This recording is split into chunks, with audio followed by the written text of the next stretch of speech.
Hey everyone, and welcome to skillcapped's tier list and rundown for patch 10.12. This week we've got changes to several underused runes and summoner spells that should definitely shake things up. If you're into gardening, then you're in luck because Riot is adding a bunch of new plants across the map based on what elemental dragon takes hold of the rift. And finally, some long-time powerful champions are receiving a nerf.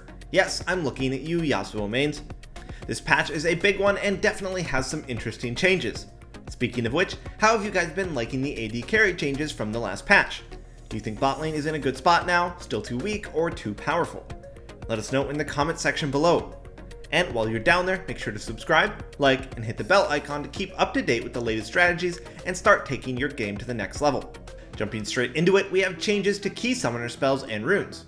Ghost is receiving some fascinating buffs this patch, with its movement speed lowered from 28 to 45 to 20 to 40%. Now, hold on, that sounds like a nerf. Well, it's having the 2-second ramp up removed, so you'll get that 20% movement speed instantaneously, which is fantastic.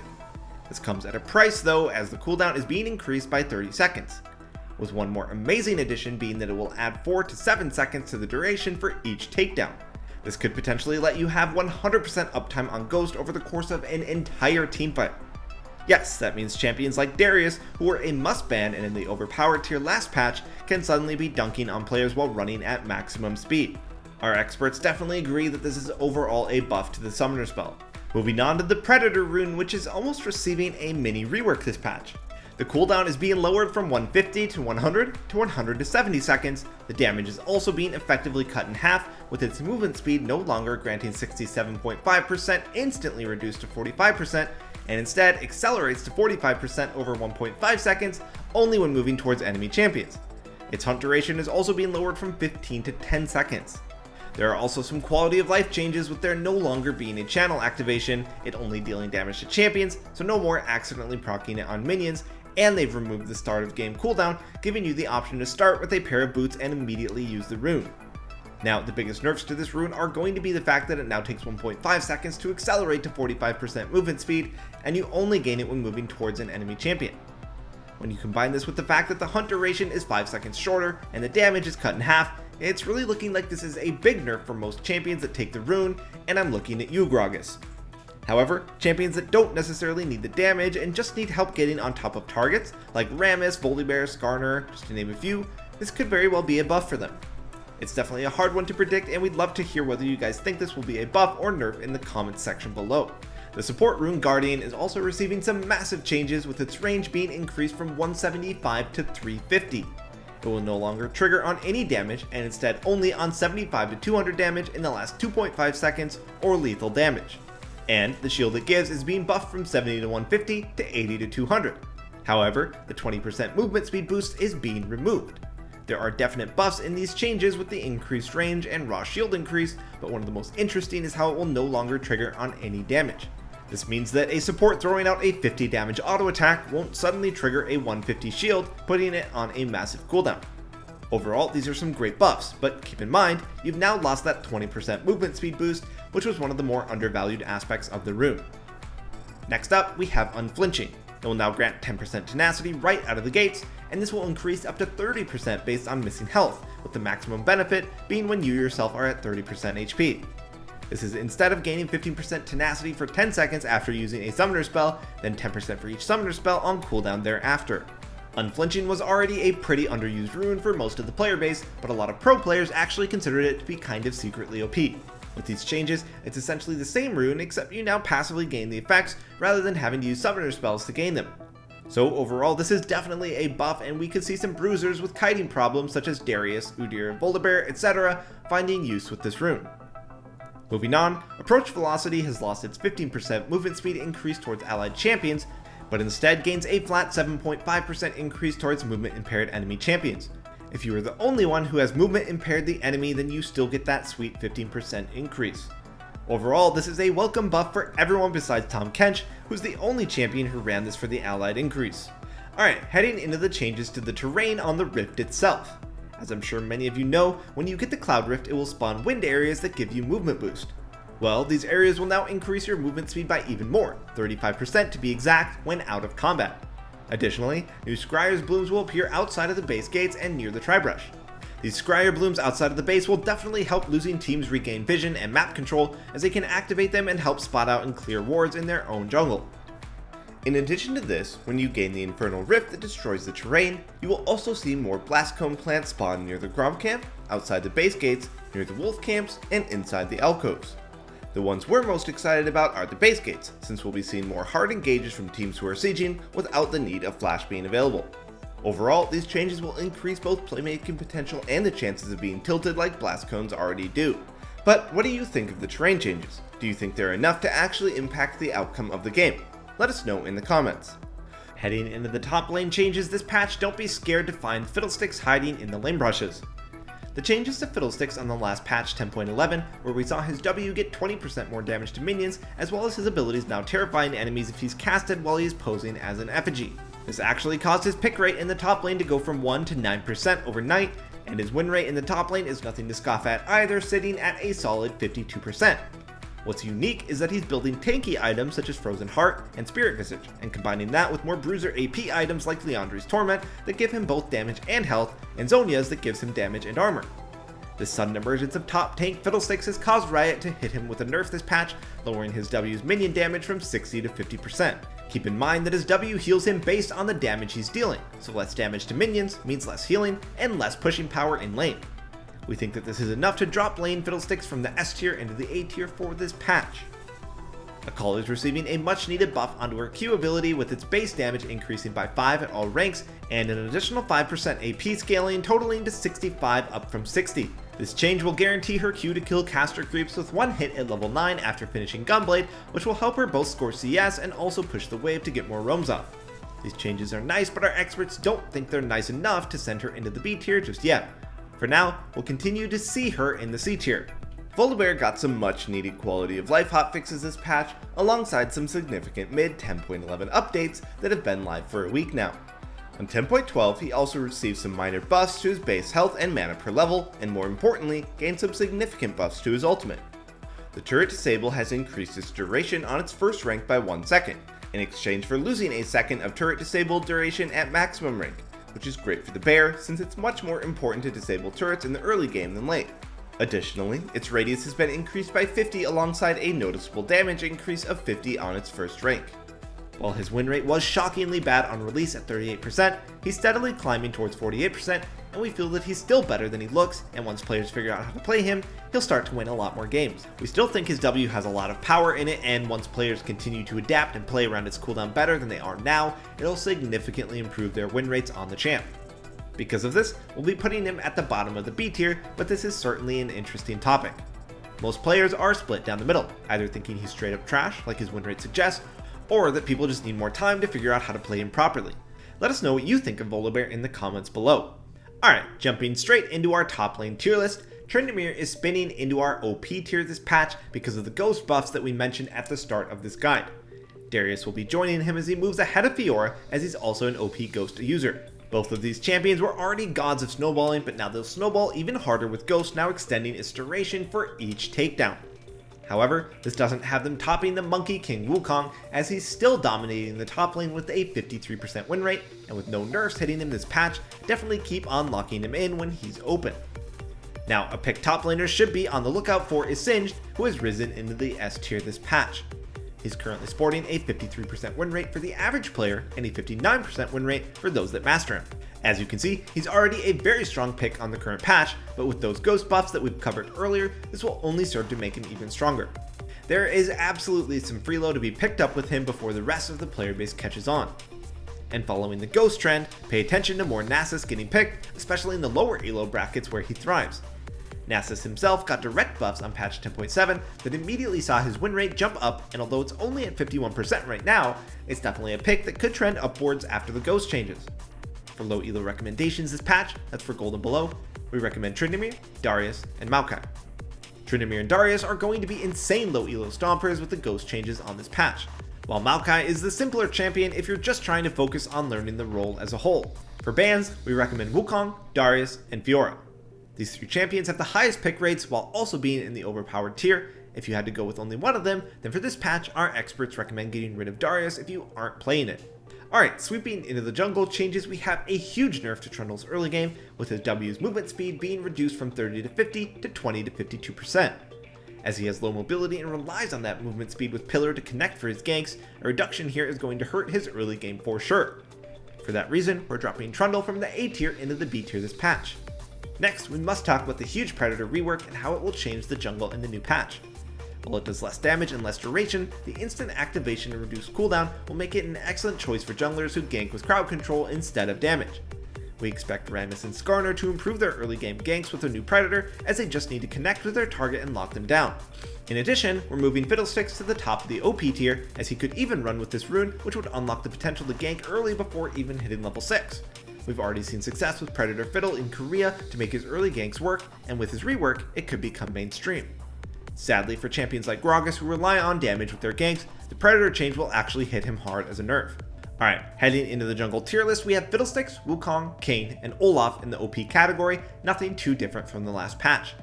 However, one unique champion on the rise this patch is our friendly neighborhood Ivern. Our experts think with the rise in the strength of AD carries that Ivern has become a much more viable pick than before.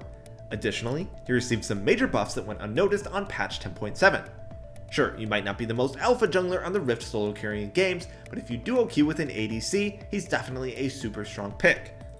Another pick that you want to be on the lookout for is Hecarim. With both the Predator changes and Ghost changes potentially giving him massive benefits, he could end up being free low and running over games. He already sits at a 52% win rate, so all he needs is a few nudges further to suddenly show in the S tier or who knows, even the OP tier by next patch. However, for now, we'll be playing it safe and keeping him at the top of the A tier. For our low elo jungle picks this patch, that's for gold and below, we recommend Warwick, Kayn, and Fiddlesticks. Kayn is the go-to pick if you want to truly 1v9 hard carry your teammates. Warwick is that beginner pick if you just want to focus on the role itself, and Fiddlesticks is just such a strong jungler that has a lot of versatility and whose ultimate can turn entire teamfights, especially in low elo where players don't ward for it. For bans, we recommend Wukong, Kayn, and Fiddlesticks. These champions are just insanely broken compared to the rest of the jungle pool and have a combined pick rate of 67% in all games. Rolling into mid lane, we first have huge nerfs to Yasuo. His base health goes from 523 to 490, and his passive shield is getting buffed by 15 at all stages. On top of that, his wind wall will start at a 30-second cooldown instead of 26. At maximum rank, it's the same cooldown as before, but that doesn't mean much since Yasuo doesn't skill up this ability again until level 14. The passive shield buff to make up for his health nerf won't do anything since the way you play against Yasuo is to proc his shield before trading with him. So, just to be clear, his starting health puts him at the same HP as Sona as a melee fighter. Your power spike will now be at 15 deaths instead of 10, Yasuo players. We're dropping Yasuo from the S tier into the B tier, and we wouldn't be surprised to see a mid-patch hotfix since Riot always keeps Yasuo relevant. Next up, Victor's Q auto attack and shield ratios have gone up, so he'll do more damage and be harder to kill as the game progresses and gets more items. Though this doesn't solve Victor's fundamental problems which lay in the early game. Keep in mind though, if Victor gets to the 35 to 40 minute mark, he does have a 73% chance of winning the game, so if he is able to reach late game, he's now even more likely to 1v9 hard carry. We'll be bumping Victor up to the C tier this patch, which is the first time in a long time he's been out of the depths of the D tier. Cassiopeia got her base health and armor nerfed, which is targeted towards top and bot. To compensate, they gave her an MR increase from 30 to 34, which is actually a fair bit. For this reason, she should maintain the same power level in the mid lane, and so we'll be keeping her at the top of the S tier this patch. Riot finally gave Brand some love to send him back to the mid lane by buffing his passive's mana restore. It's actually pretty decent, nearly doubling the mana restore. Unfortunately, mana is not what is holding back Brand in the mid lane, as he's simply outclassed by better picks in the role. He'll be staying in the D tier for now. Alright, on to the tier list. In the Overpowered category, we see the common staples of Katarina, Diana, Echo, and Talon, but you may be surprised to find Nocturne sneaking his way in as well. Well, there's just no denying that his push into roam strategy with his ultimate is insanely powerful in solo queue, similar to Talon's playstyle, and his win rate has reflected that, having increased from 52 to 53%. Keep in mind, Nocturne did used to be considered OP in the mid lane up until his nerfs on patch 10.7. We think that the player base likely overestimated how strong these nerfs were, and he's flying under the radar as an OP pickup. Another thing to be aware of is that Fizz is finally dropping out of the OP tier and to the top of the S tier. His win rate has dropped from 52 to 51%, and we think with ADCs receiving base health buffs, his job is just a little bit tougher, which could explain this small decrease. Our experts agree that he does feel a little harder to carry with because of this, but he's still a top tier pick. Zoe will also be moving up to the S tier since her win rate is climbing after one of her main counters, Syndra, received a nerf in patch 10.11. Going from 50 to 52% win rate in Diamond and above, and players that master her netting a 59% win rate, she's sure to score free wins once you polish up your mechanics. For low elo, we recommend picking up Diana, Talon, Pyke, and Annie for this patch. Diana represents the lane killer of the bunch with late game carry potential. Talon and Pyke, on the other hand, represent the push into roam strategy that is just so damn effective in solo queue. And Annie is the more beginner friendly pick if you want to focus on learning the role itself. For bans, we recommend Katarina, Diana, and Fizz. These three sport the highest pick rates in the role while also being some of the strongest. Alright, blasting into our ADC changes this patch, we see a nerf on Darius' Q scaling, along with his base AD per level being slightly lowered. The AD per level nerf is pretty much inconsequential as it equates to 2 AD at level 18. However, the AD ratio on his Q ability being lowered, especially considering his meta build is stacking lethality, is worrisome. Despite this, our experts think he'll still be in the OP tier for this patch, which more has to do with the state of the bot lane meta and there not being strong enough champions to truly contest his current dominance. Moving on, Ziya is receiving a decent buff to her ultimate, increasing its damage from 100 to 200 to 125 to 375 at level 16. However, her ultimate is most often used as an escape in the late game, so the damage can be inconsistent. Overall, we don't think this will be enough to push into the A tier, and we'll be leaving her at the top of the B tier for now. And lastly, we have buffs to Senna ADC. Her chance of dropping a soul on minion kills is increasing from 2 to 8.3%. These are some pretty crazy buffs considering that when Senna ADC was considered overpowered on release, her chance of dropping souls on minion kills was 5% and that had to be nerfed. Sure, she isn't regaining a lot of the AD ratio nerfs that she lost on her abilities as that would skyrocket her into the overpowered territory, but we're confident placing her at the top of the A tier. Moving on to our ADC tier list for patch 10.12. In the OP tier, we have Ezreal, Vayne, and Varus. We just want to take a moment to highlight just how insane Ezreal's stats are. You may be fooled by his relatively average win rate of 51%. But you have to keep in mind that he is not only the most picked AD carry in the game, but literally the most picked champion period, found in 34% of games. When champions have high pick rates, it artificially lowers their win rate since so many people are playing the champion that haven't exactly mastered them. This is reflected in the fact that for players that do master Ezreal, they average a 60% win rate, one of the highest in the role. Combine this with the fact that Varus got a nerf this patch, and you can begin to see that Ezreal will truly emerge as the best ADC for the next 2 weeks at least. Another pick to be on the lookout for whose win rate is being dragged down is Aphelios. He's still super strong, but difficult to play, which is holding his average win rate back by a lot, sitting at just 49%, but jumping to a massive 60% for those who master the champion. For that reason, we're bumping Aphelios from A tier to S tier, but keep in mind, he's hard to play and requires a lot of practice before you can see success with him. And the final pick that's on the rise is Twitch, as he's moved into S tier as the bot lane meta continues to evolve in favor of enchanter supports. With Twitch's 1v9 carry potential and synergizing so well with champions like Lulu and Yuumi, Twitch has jumped from 51 to 52% average win rate. And there are 2 picks that are on the decline. First, with Yasuo receiving those huge nerfs to his win wall cooldown, it'll make him much weaker, especially against a double ranged lane. This on top of his base health pool being lowered to just 10 health higher than a Yuumi, we're dropping Yasuo from S to B tier this patch. Cassiopeia is also slithering down from the S to A tier thanks to Riot's targeted nerfs at her top and bot lane power. With reduced base armor and health, she'll be feeling weaker while all the traditional ADCs received a power increase last patch as well. For low elo picks this patch, we recommend Ashe, Varus, and Twitch. Ashe is not only a strong champion on the current patch, but also beginner friendly, and her high auto attack range can make most of her laning a bit easier. Varus on the other hand is the go-to meta pick who is simply super strong right now and easier to play than the other OP picks. And Twitch is the true low elo stomper who has massive 1v9 carry potential once you get to late game. For bans, we recommend Draven, Vayne, and Ezreal. You might be surprised to see Draven, but honestly, one mistake against a good Draven and you can kiss your lane goodbye, so banning him avoids this scenario. Vayne and Ezreal on the other hand are the 2 most powerful and popular picks on the patch. Onto our support changes, there are no notable changes to support itself other than the Guardian change we covered at the start of the video. We expect Guardian users to get a little better in general, but nothing that'll affect this week's tier list. However, be on the lookout for some hidden OP use cases for this rune that players will figure out once they get their hands on it.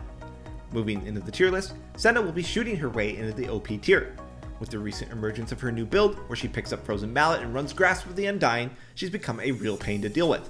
She still outranges you, kites you, pokes you, and now has similar HP to a Cho'Gath, who has been feasting on your feeding teammates. Soraka is also going to rise into the S tier. The buffs she received on patch 10.10 have been helping her out a lot, gradually increasing her win rate from 51 to almost 53%. Not only that, but with the recent buffs to ADCs, Soraka has a much more established place in the bot lane. Protecting your ADC is finally important again. We're dropping Blitzcrank to the S tier. With the meta shifting towards Enchanter supports and the mobility boots nerf a while back, these changes are adding up and Blitzcrank is slowly dropping in win rate from 51 to 50%. Janna is also dropping to the S tier thanks to the nerfs that she received in patch 10.11 that lowered her W damage. Since then, her win rate has declined from 53 to 52%. And one powerful pick that's been flying under the radar of most players is Fiddlesticks support. Fiddlesticks will be jumping straight up to the top of the A tier this patch. While he sits at just 59% win rate for the average player, he skyrockets to an unbelievably broken 62% win rate for players who master him. He's great in that he's still a traditional support with the amount of crowd control he brings to the table, but he then also brings a lot of damage, similar to playing a more AP carry support like Brand or Vel'Koz. For low elo, we recommend Senna, Bard, and Lulu. Senna offers the true carry potential and late game scaling from the support position, essentially transforming yourself into an AD carry.